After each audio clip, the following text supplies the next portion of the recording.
Harry Potter and the Prisoner of Azkaban by J.K. Rowling. Chapter 12. The Patronus.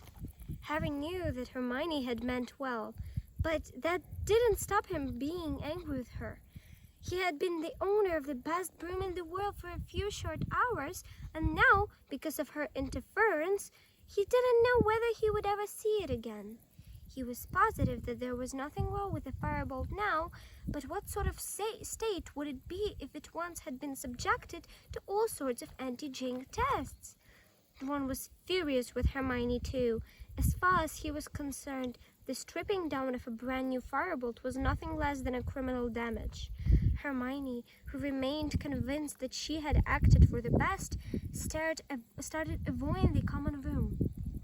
Harry and Ron supposed she had taken refuge in the library and didn't try and persuade her to come back. All in all, they were glad that when the rest of the school returned shortly after New Year and Gryffindor Tower became crowded and noisy again. Wood sought Harry out on the night before term started. "Had a good Christmas?" he said, and then without waiting for an answer, he sat down, lowered his voice and said, "I've been doing some thinking over Christmas, Harry. After the last match, you know. If the Dementors come to the next one, I mean, we can't afford you to, well," Wood broke off, looking awkward. "I'm working on it," said Harry quickly. "Professor Lupin said he'd train me to ward the Dementors off. We should have been starting this week. He said he'd have time after Christmas." "Ah," said Wood, his expression clearing. "Well, in that case, I really didn't want to lose you as a seeker, Harry. And have you ordered a new broom yet?" "No," said Harry. "What? You'd better get a move on, you know. You can't wipe that shooting star against Ravenclaw." "He got a firebolt for Christmas," said Ron. "A firebolt? No. Seriously? A real firebolt?" "Don't get excited, Oliver," said Harry gloomily. "I haven't got it anymore. It was confiscated." And he explained all about how the firebolt was now being checked for jinxes. "Jinxed? How could it be jinxed?" "Sirius Black," Harry said wearily. "He's supposed to be after me. So McGonagall reckons he might have sent it." Waving aside the information that a famous murderer was after his seeker, Wood said, "But Black couldn't have bought a firebolt. He's on the run. The whole country's on the lookout for him. How could he just walk into Quality Quidditch Supplies and buy a broomstick?" "I know," said Harry, "but McGonagall still wants to strip it down." Wood went pale. "I'll go and talk to her, Harry," he promised. "I'll make her see the reason. A firebolt, a real firebolt on our team. She wants Gryffindor to win as much as we do. I'll make her see sense. Firebolt." Lesson started again next day. The last thing anyone felt like doing was spending 2 hours in the grounds on a raw January morning, but Hagrid had provided a bonfire full of salamanders for their enjoyment, and they spent an unusually good lesson collecting dry wood and leaves to keep the fire blazing, while the flame-loving lizards scampered up and down the crumbling white hot dogs. The first divination lesson of the new term was much less fun. Professor Trelawney was now teaching them palmistry, and she lost no time in informing Harry that he had the shortest lines she had ever seen. It was a defense against the dark arts that Harry was keen to get to. After his conversation with Wood, he wanted to get started on his anti-dementor lessons as soon as possible. "Ah, yes," said Lupin when Harry reminded him of his promise at the end of class. "Let me see. How about 8 o'clock on a Thursday evening? The history of magic classroom should be large enough. I'll have to think carefully about how we're going to do this. We can't bring a real Dementor into the castle to practice on." "Still looks ill, doesn't he?" said Ron as they walked down the corridor, heading to dinner. "What do you reckon's the matter with him?" There was a loud and impatient tug from behind them. It was Hermione, who had been sitting at the feet of a suit of her armor, repacking her bag, which was so full of books and couldn't close. "And what are you tutting at us for?" said Ron irritably. "Nothing," said Hermione in a lofty voice, heaving her back over her shoulder. "Yes, you were," said Ron. "I said, I wonder what's wrong with Lupin, and you—" "Well, isn't it obvious?" said Hermione with a look of maddening superiority. "If you don't want to tell us, don't," snapped Ron. "Fine," said Hermione loftily, and she marched off. "She doesn't know," said Ron, staring resentfully at Hermione. "She's just trying to get us to talk to her again." At 8 o'clock on a Thursday evening, Harry left Gryffindor Tower for the History of Magic classroom. It was dark and empty when he arrived, but he lit the lamps with his wand and had waited only 5 minutes when Professor Lupin turned up, carrying a large packing case, which he heaved onto Professor Bin's desk. "What's that?" said Harry. "Another boggart," said Lupin, stripping off his cloak. I've been combing the castle ever since Tuesday, and very luckily I found out this one looking inside Mr. Filch's filing cabinet. It's the nearest we'll get to a real Dementor. The boggart will turn into a Dementor when he sees you, so we'll be able to practice on him. I can store him in my office when we're not using it. There's a cupboard under my desk you'll like." "Okay," said Harry, trying to sound as though he wasn't apprehensive at all and merely glad that Lupin had found such a good substitute for a real Dementor. So, Professor Lupin had taken out his wand and indicated that Harry should do the same. "The spell I am going to try and teach you is highly advanced magic, Harry, well beyond ordinary wizarding level. It is called the Patronus charm." "How does it work?" said Harry nervously. "Well, when it works correctly, it conjures up a Patronus," said Lupin, "which is a kind of anti-Dementor, a guardian which acts like a shield between you and the Dementor." Harry had a sudden vision of himself crouching behind a Hagrid-sized figure holding a large club. Professor Lupin continued, "The Patronus is a kind of positive force, a projection of the very things that the Dementor feeds upon. Hope, happiness, the desire to survive, but it cannot feel despair as real humans can, so the Dementors can't hurt it. But I must warn you, Harry, that the charm might be too advanced for you. Many qualified wizards have difficulty with it." "What does a Patronus look like?" said Harry curiously. "Each one is unique to the wizard who conjures it. And how do you conjure it?" "With an incantation, which will work only if you are concentrating with all your might on a single, very happy memory." Harry cast about for a happy memory. Suddenly, nothing that had happened to him at the Dursleys was going to do. Finally, he settled on the moment when he had first ridden a broomstick. "Right," he said, trying to recall as exactly as possible the wonderful soaring sensation in his stomach. "The incantation is this." Lupin cleared his throat. "Expecto Patronum. Expecto Patronum," Harry repeated under his breath. "Expecto Patronum. Concentrating hard on your happy memory?" "Oh, yeah," said Harry, quickly forcing his thought back to this broom. "That's right. Expecto Patronum. No, Patronum. Sorry. Expecto Patronum. Expecto Patronum." Something whooshed suddenly off the end of his wand. It looked like a wisp of silvery gas. "Did you see that?" said Harry excitedly. "Something happened." "Very good," said Lupin, smiling. "Right then, ready to try it on a Dementor?" "Yes," Harry said, gripping his wand very tightly and moving into the middle of the deserted classroom. He tried to keep his mind off flying, but something else kept intruding. Any second now, he might hear his mother again. But he shouldn't think that, or he would hear her again. And he didn't want to, or did he? Lupin grasped the lid of the packing case and pulled. A Dementor rose slowly from the box, its hooded face turned towards Harry, one glistening, scabbled hand gripping its cloak. The lamps around the classroom flickered and went out. The Dementor stepped from the box and started to sweep silently towards Harry, drawing a deep, rattling breath. A wave of piercing cold broke over him. "Expecto Patronum!" Harry yelled. "Expecto Patronum! Expecto!" But the classroom and the Dementor were dissolving, and Harry was falling again through the thick white fog, and his mother's voice was louder than ever, echoing inside his head. Not Harry, please, I'll do anything. Stand aside, girl. Harry!" Harry jerked back to his life. He was lying flat on his back for the floor. The classroom lamps were all light again. He didn't have to ask what had happened. "Sorry," he muttered, sitting up and feeling cold sweat tickling down behind his glasses. "Are you all right?" said Lupin. "Yes." Harry pulled himself up on one of the desks and leaned against it. "Here," Lupin handed him a chocolate frog. "Eat this before we try again. I didn't expect you to do this first time. In fact, I would have been astounded if you had. It's getting worse," Harry muttered, biting the frog's head off. "I could hear her louder than this time. And him, Voldemort." Lupin looked paler than usual. "Harry, if you don't want to continue, I will more than understand." "I do," said Harry fiercely, stuffing the rest of the chocolate frog into his mouth. "I've got to. What if the Dementors turn up into our match against Ravenclaw? I can't afford to fall off again. If we lose this game, we'll lose the Quidditch Cup." "All right then," said Lupin. "You might want to select another memory. A happy memory, to concentrate on. That one doesn't seem to have been strong enough." Harry thought hard and decided that this feeling when Gryffindor had won the house championship last year had definitely qualified as very happy. He gripped his wand tightly again and took up his position in the middle of the classroom. "Ready?" said Lupin, gripping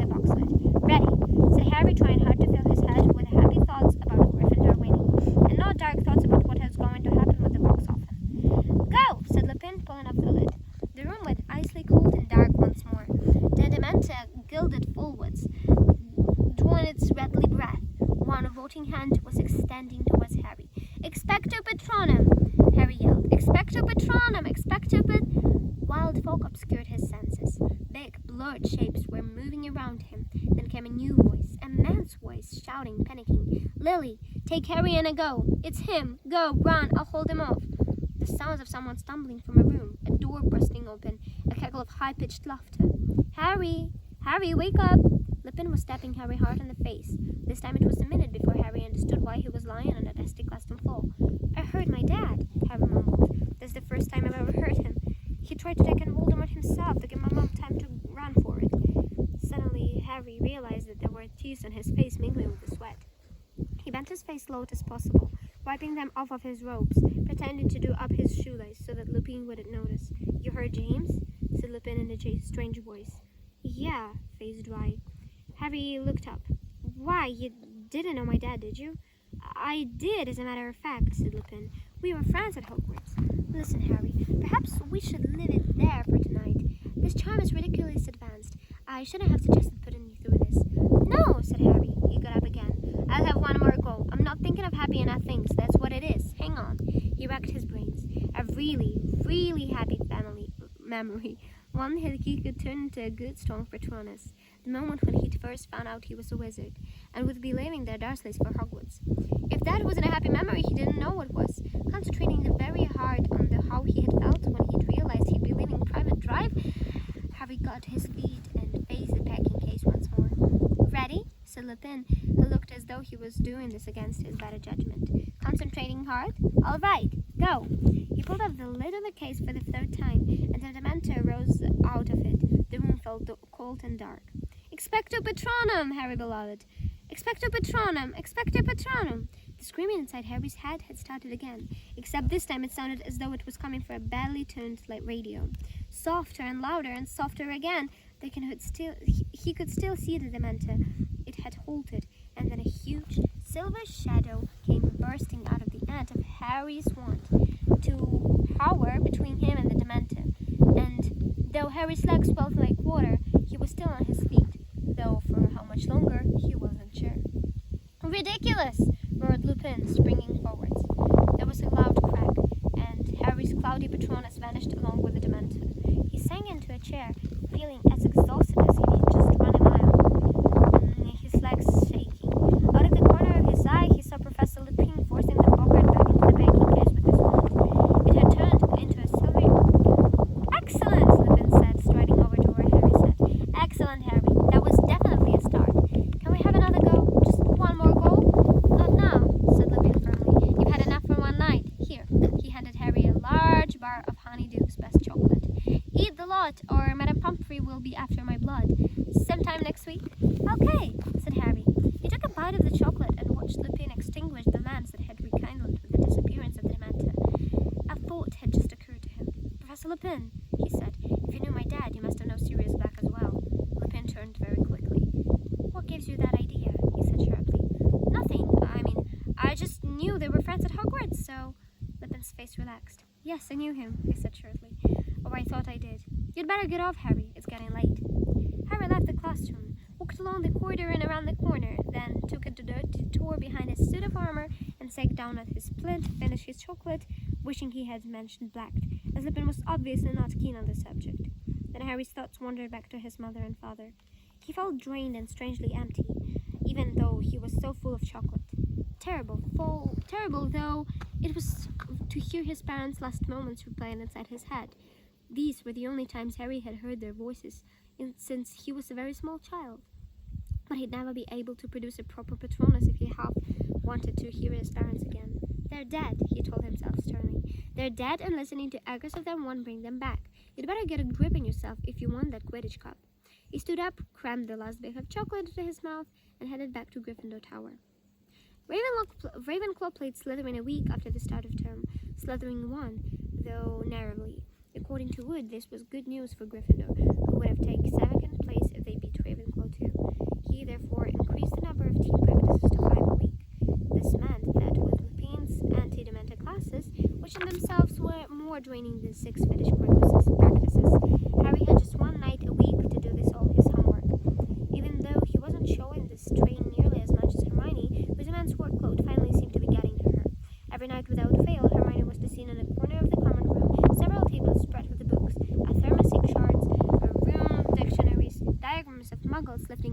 facts, and file upon file of extensive notes. She barely spoke to anybody, and snapped when she was interrupted.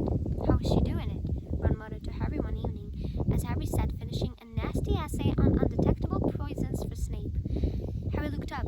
Hermione was barely visible behind a tottering pile of books. Doing what? Getting to all her classes, Ron said. I heard her talking to Professor Vector, that a pharmacy witch, this morning. They were going on about yesterday's lesson, but Hermione wasn't even there, because she was his ass in the care of magical creatures. And Ernie Macmillan talked to me she never missed a Muggle Studies class, but half of them at the same time as divination, and she's never missed one of them either. Harry didn't have time to fathom the mystery of Hermione's possible timetable at the moment. He really needed to get on with Snape's essay. 2 seconds later, however, he was interrupted again, this time by Wood. Bad news, Harry. I've just been to see Professor McGonagall about the firebolt. She got a bit shirty with me. Told me I think I'd gotten my priorities wrong. Seemed to think I cared more about winning the cup than I do about you staying alive. Just because I told her I didn't care if I threw you off, as long as you called this stitch at it first. Wood shook his head in disbelief. Honestly, the way she was yelling at me, I think I'd said something terrible. Well, then I asked her how much longer she was going to keep it. He screwed up his face and imitated Professor McGonagall's severe voice. As long as necessary, Wood. I reckon it's time you ordered a new broom, Harry. There's an order form at the back of which broomstick. You could have got a Nimbus 2001, like Malfoy's got. I'm not buying anything Malfoy thinks is good, said Harry. January faded precisely into February, with no change in the bitterly cold weather. The match against Ravenclaw was drawing nearer and nearer, but Harry still hadn't ordered a new broom. He was now asking Professor McGonagall for news of the firebolt after every transfiguration lesson, Ron standing hopefully at his shoulder. Hermione rushing past with her face averted. No, Potter, you can't have it back yet. Professor McGonagall told him the 12th time this happened, before he'd even opened his mouth. We've checked for most of the usual curses, but Professor Flitwick believes the broom might be carrying a hurling hex. I shall tell you once we've finished checking it. Now, please, stop badgering me. To make matters even worse, Harry sent the Dementor lessons were not going nearly as well as he had hoped. Several sessions on, he was able to produce an indistinct silvery shadow every time the Bogger Dementor approached him, but his Patronus was too feeble to drive the Dementor away. All it did was hover like a semi-transparent cloud, draining Harry of energy as he fought to keep it there. Harry felt angry with himself, guilty about his secret desire to hear his parents' voices again. You're expecting too much of yourself, said Professor Lupin sternly in the 4th week of practice. For a 13-year-old wizard, even an indistinct Patronus is a huge achievement. You aren't passing out anymore, are you? I thought a Patronus would change the Dementors down or something, said Harry desperately. Make them disappear. The true Patronus does do that, said Lupin, but you've achieved a great deal in a very short space of time. If the Dementors put in an appearance at your next Quidditch match, you will be able to keep them at bay long enough to get back to the ground. You said it's harder if there are lots of them, said Harry. I have complete confidence in you, said Lupin, smiling. Here, you've earned a drink, something from the 3 broomsticks. You won't have tried it before. He pulled the 2 bottles out of his briefcase. Butterbeer, said Harry without thinking. Yeah, I like this stuff. Lupin raised an eyebrow. Oh, Ron and Hermione brought me some back from Hogsmeade. Harry lied quickly. I see, said Lupin, though he still looked slightly suspicious. Well, let's drink to Gryffindor victory against Ravenclaw. Not that I'm supposed to take sides as a teacher, he added hastily. They drank the butterbeer in silence until Harry voiced something he'd been wondering for a while. What's under a Dementor's hood? Professor Lupin lowered his bottle thoughtfully. Well, the only people who really know are in no condition to tell us. You see, the Dementor only lowers his hood to use it as last and worst weapon. What's that? They call it the Dementor's kiss, said Lupin with a slightly twisted smile. It's what Dementors do to those they wish to destroy utterly. I suppose there must be some kind of mouth under here, because they clamp the jaws upon the mouth of the victim and suck out his soul. Harry accidentally spat out a bit of butterbeer. What? They kill? Oh no, said Lupin. Much worse than that. You can exist without your soul, you know, as long as your brain and heart are still working. But you'll have no sense of self anymore. No memory, no anything. There's no chance at all of recovery. You just exist in an empty shell, and your soul is gone forever, lost. Lupin drank a little more butterbeer than said. Is the fate that always evades Sirius Black? It was in the Daily Prophet this morning. The Ministry had given the Dementors permission to perform if they found him. Harry sat stunned for a moment at the idea of something having their soul sucked out through the mouth. But then he thought of Black. He deserves it, he said suddenly. You think so? Said Lupin lightly. Do you really think anyone deserves that? Yes, said Harry defiantly. For some things. He would have liked to have told Lupin about the conversation he'd overheard about Black in the Three Broomsticks. About Black betraying his mother and father, but it would have involved revealing what he'd done to Hogsmeade without permission, and he knew Lupin wouldn't be very impressed by that. So he finished his butterbeer, thanked Lupin, and left a history of magic classroom. Harry was half wished that he hadn't asked what was under a Dementor's hood. The answer had been so horrible, and he was so lost in unpleasant thoughts of that it would feel like it would have your soul sucked out of you, that he walked headlong into Professor McGonagall halfway up the stairs. To which are you going, Potter? Sorry, Professor. I've just been looking for you in the Gryffindor common room. Well, here it is. We've done everything we could think of, and there doesn't seem to be anything wrong with it at all. You've got a very good friend somewhere, Potter. Harry's jaw dropped. He was holding out his firebolt, and it looked as magnificent as ever. I can have it back? Harry said quickly. Seriously? Seriously, said Professor McGonagall. And she was actually smiling. I dare say you'll need to get the feel of it before set as a smash, yeah? And Potter, do try and win, won't you? Or we'll be out of the running of 8th year in a row, and Professor Snape was kind enough to remind me only last night. Speechless, Harry carried the firebolt back upstairs towards Gryffindor Tower. As he turned a corner, he saw Ron dashing towards him, grinning from ear to ear. She gave it to you? Excellent. Listen, can I still have a go at it tomorrow? Yeah, anything, said Harry, his heart lighter than it had been in the mouth. You know what? We should make it up with Hermione.